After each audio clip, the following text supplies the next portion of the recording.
Suncoast United Way and United Way organizations around the country have been tracking what's happening to the working poor, or as they call it, ALICE, people who are asset limited, income constrained, and employed. The United Way study looks at whether the ALICE numbers are growing or shrinking and how many people are able to escape to climb into a more comfortable middle-class existence. The United Way Suncoast has just released the newest numbers from its study, and joining us now is Jessica Muroff, the CEO of the United Way Suncoast. Jessica, welcome to WMNF. Nice to have you here. Thank you for having me. It's nice to be here. So, Jessica, tell us about the latest ALICE study. What did you find? So, not good news. I mean, if we look at our 10-year data points, our ALICE families have had a 66% increase in the last 10 years.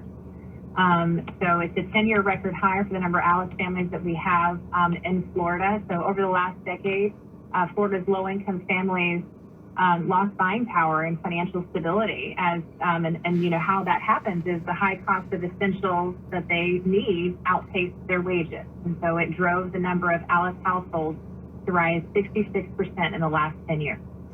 Now, over that same period, we've seen unemployment fall to record low numbers. And just before the coronavirus outbreak, it was down. Unemployment was way down in this country, around 3%. How could it be that people aren't able to afford the essentials? So low unemployment can fuel three trends that really expose ALICE workers to a greater risk. It was the growth in the number of low-wage jobs, minimal increases in wages, and more fluctuations in job hours, schedules, and benefits that really make it harder for them to budget and plan. They were clear, that we have a record number of Florida workers, 50% were paid by the hour, and that was 65% of the state's jobs paid less than $20 an hour. So when we talk about essentials, what are the areas that people are finding it harder and harder to pay for? What are the essential areas that you looked at? So when we look at a household survival budget, we're looking at a few core areas, housing being the number one thing. So housing, childcare, food, transportation, healthcare, and a basic smartphone plan. So that is what's included in the household survival budget, and what we're facing and looking at the number of the cost increase for that over that same period of time. What would it take? Go ahead, I'm sorry. No, and if we look at about how that changed in the last 10 years, that's the ALICE Essentials Index. Those increased at an average rate of 3.4% annually, while the official inflation rate was 1.8%. So it's just outpacing what these families are able to earn. Jessica, why does United Way, both here on the Suncoast and then around the country, why does the United Way look at these numbers? It's incredibly important for many reasons, because we're providing support and services to these families to help them gain financial stability. If we have more of our communities actively, engaged in our economy, it's a rising tide that lifts all boats. And it's important that we are addressing the needs of these families, because the impact to their livelihood, to their ability to have affordable and stable housing, the education of their children. This is truly a community marker for us that helps the health of our overall economy and helps the overall health of our community. And we have to be an advocate for these families to make sure that they get the support and services that they need to be financially stable and to work to emerge from this, because they are working really hard, and we need to have that extra support for them to get to that financial stability, because that's good for all of us. Well, we're talking about the new ALICE study with the CEO of the United Way Suncoast, Jessica Muroff, and this is WMNF in Tampa. Jessica, you found that 33% of Florida's households, as you said a moment ago, are part of the ALICE group. Essentially, they're the working poor. Does that include people that live below the poverty line? No, that is not. So that's on top of the 13% of Florida households who live below the poverty line. So the number of working poor grew. Did the number of people in poverty also grow? So, I don't have that number right on me. I think that was, I think that remains it did remain pretty steady. What grew exponentially was the Alice household. So the poverty number stayed pretty consistent, but the Alice household more than doubled. So if essentials are going up at faster than the rate of inflation, what is the average person in the Alice study paid per hour, and what would they need per hour in order to pay for all the essentials? So if you look at their annual, let's look at their annual salaries. So if you let me pull that number up really quick so I can give it to you. And I know there's a lot. I'm jumping around, and there's a lot of numbers there. So forgive me for asking you, because it's so. I have it right. Okay. Sorry, I just want to make sure that I have the numbers correct. So the survival ranges annually from $24,000 for a single adult, $27,000 for a senior citizen, and $69,000 for a family with four. So the median hourly wage in Florida is $22,000, which is less than the survival budget of those three groups that I just talked about. So the mismatch between wages and costs is what's really shown in this report, and why we focus on this, so that our community and our leaders and support that we're providing these families and highlighting why this is so important is it's just critical for the health of our community and these families. So what you're pointing out is that there's a growing gap for people who are working. They're working hard, yet they're not making enough money to pay for the essentials like housing, healthcare, food, transportation, and a basic smartphone service. They're falling more and more behind. What are the implications for us here in the Tampa Bay area as these numbers grow? So, the number one thing that we're focused on and worried about is housing stability. And then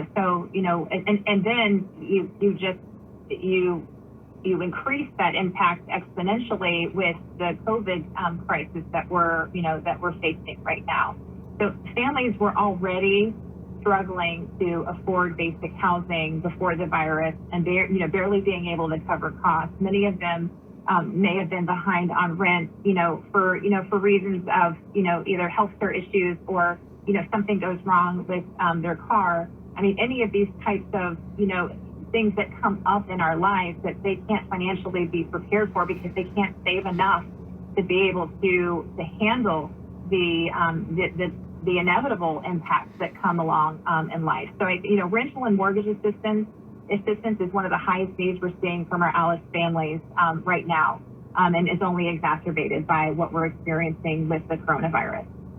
So these numbers that you just came out with yesterday, or go back to 2018, Right. I imagine it takes a long time to compile these numbers and to do these studies.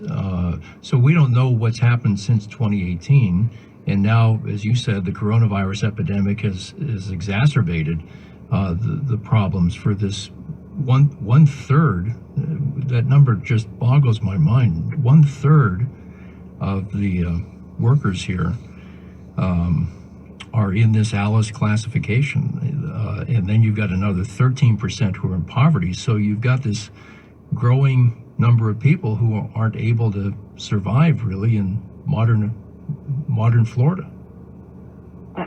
Yes, which is why we need to continue to focus on what we do to help them achieve financial stability, and the different supports that we can provide them and getting there. And there's a ton of ways that we do that, both from an advocacy perspective, a support service perspective, that just helps them to start to be proactive, to get caught up, and to actually be able to afford the basic needs that they have, and also save and just have that stability to move in their lives forward, and to help their families and their children.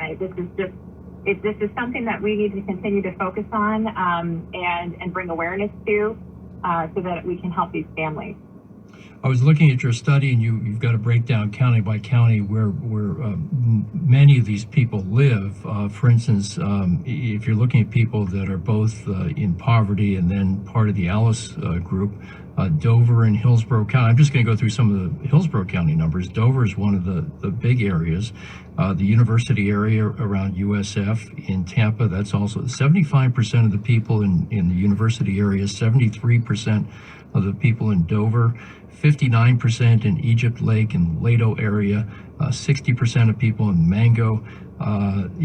It's not just a small percent of the community, it's the majority of each one of these communities, which is frightening too.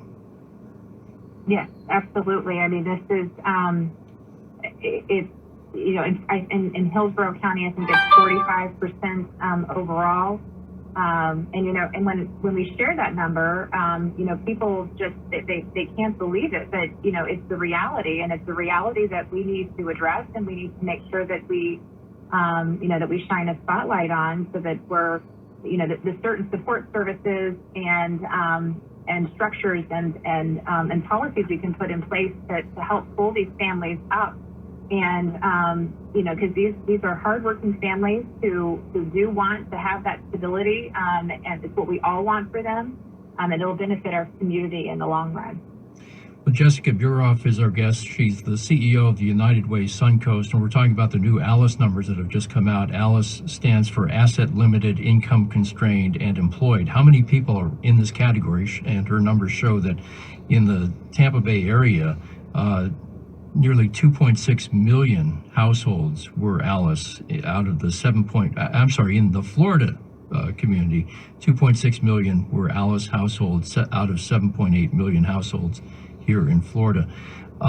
Jessica, tell me about what's happened since the coronavirus epidemic, and to the organizations that belong to the United Way. What are you seeing out there?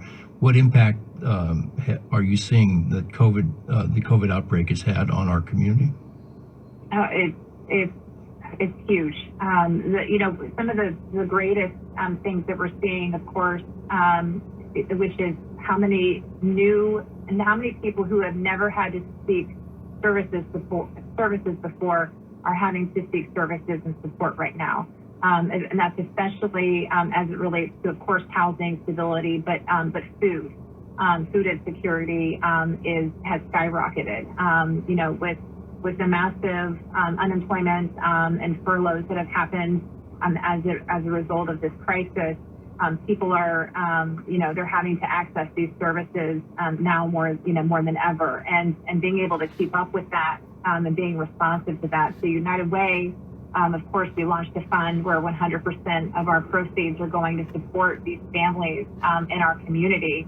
But the need was already great, as you can see. So 46% of the state of Florida households are ALICE families or, living below the poverty line. Now just add the crisis of COVID on top of that, and you can see how support services the need would just explode. So as you pointed out, people were already on edge when it came to housing and healthcare and food and transportation, even basic phone service. How can people help the United Way if they want to help out and if they want to give to your fund so that you can distribute it around to where it's needed most? How can they do that? So just go to UnitedWaySuncoast.org. Right there, the first thing that you'll see is our coronavirus, our response and recovery fund. You can just click on that. It's very, very easy to donate. There's also an entire resource center on that site as well, where you can, if anybody does need support services or any kind of support through this time, it's comprehensively listed there for all 5 of the counties that we serve. There's also volunteer opportunities. Even though we may be staying safer at home in many ways, there's virtual volunteer opportunities, and there's also ones that are safe to do in person, and so there's definitely a need for that as well. So all of that you can see that all on one page, and the links to the different pieces at UnitedWaySuncoast.org. And Jessica, is there one area that you would point to that you're seeing a huge need that maybe so far donors haven't gone to yet? I know there's a bunch of things out there, mental health care and food safety and housing, but is there one thing that you're seeing that maybe needs some support that doesn't get much publicity? You know, I think that our community has been incredibly responsive and generous during this time and in response to this crisis. Where I see that there might be challenges, and where I worry is in the future. So this is we're in heavy response mode right now, and where recovery needs to take place. I don't want people to forget, and so many of our nonprofit organizations have had to cancel fundraisers, these important, events that help them to raise the dollars to deliver their services. And so, I think that we need to make sure that we are supporting our nonprofit community in ways to make sure they can continue to deliver on those services. So, donors, whatever is important to you, making sure that you are staying connected to those organizations that are doing great work in the community. They need us now more than ever to make sure that they can remain sustainable and serving these families in the months to come. Because right now is, again, the immediate response and emergency, but the more long-term impacts of this are going to come in the months ahead, and we need to still support our community during this time. And this is Giving Tuesday. I suppose that you, like all the other nonprofits, are hoping that people make a contribution today. Yes, absolutely. We need it. Our families need it. Our children need it. This is more important time than ever to come together and support those who need our help during this crisis. And just to recap, where can people make a donation for the United Way, and where can people find the ALICE study? So to make a donation for United Way, it's unitedwaysuncoast.org. And to learn more about the ALICE study and to dig into those reports and those numbers that you just talked about, it's very easy to. It's unitedforalice.org. Jessica Muroff, thanks a lot for coming on WMNF, and thanks for doing the study. It's a real eye-opener for people that don't know the dimension of kind of the economic divide in our country. It's a real eye-opener, and everybody needs to look at it. Absolutely. Thank you for having us. Thanks, Jessica. Good to talk to you. All right, take care. All right, Be take care. well. Bye-bye. That was Jessica Muroff, who is the CEO of the United Way Suncoast.